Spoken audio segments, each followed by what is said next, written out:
predictions that our Prophet ﷺ predicted as well is the increase of natural calamities and especially of earthquakes. Kathratu zalazil. Earthquakes would be on the rise.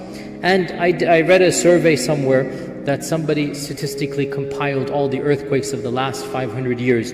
And they did mention, this was a non-Muslim, there's an academic paper, they did mention that over the last 100 years or so, the frequency of earthquakes has actually increased. So this is now basically a fact that in the last century or so, the frequency of earthquakes. So look at California, and may Allah protect the Muslims and everybody over there. So the frequency of earthquakes is definitely on the rise.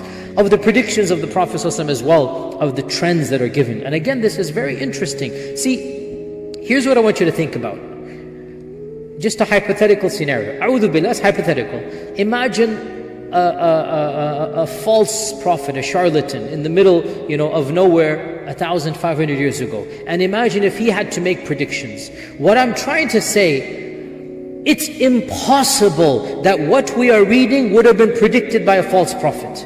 The very notions that are coming indicate that the one who said this, Allah is communicating with him. That's what I'm trying to say. No one could have imagined what the Prophet ﷺ predicted is going to happen, and we are seeing it over here. And of the things he predicted is kitaba, writing would become prevalent.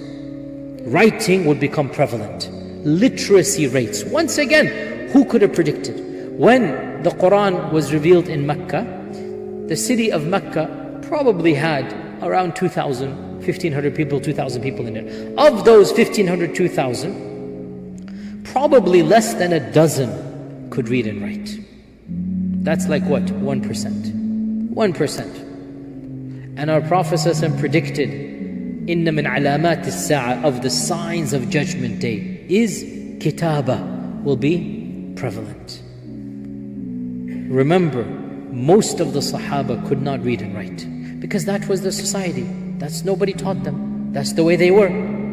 To predict that reading and writing will become the norm, not just in Muslim lands but in the globe, is once again beyond even understanding. And this is exactly what he predicted. Now, another prediction seems to contradict this one.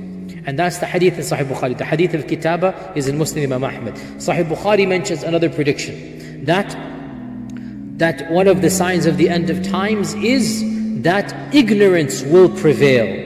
Jahl will be everywhere. Ignorance will prevail. Now, how can ignorance prevail? And at the same time, the Prophet is saying reading and writing will prevail. Is this not a contradiction? And the response is, each hadith is valid, but it applies to different things.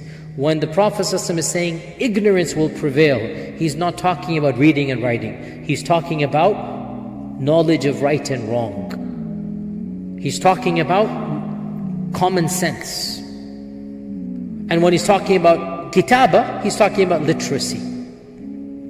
Before the rise of the internet, those of you who witnessed that era, in the 80s and 90s, mankind foolishly believed that if only we could give people access to education, they will all become intellectuals.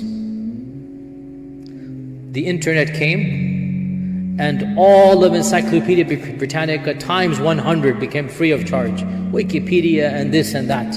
Any database you want is there, any journal you're there. And mankind has not gone more intelligent. It has even taken a nosedive beyond that. This is what our Prophet ﷺ is saying. Kitaba will increase, jahala will also increase. It's not a contradiction. Because not necessarily just because you're reading, your intelligence will increase. So there is no contradiction in that.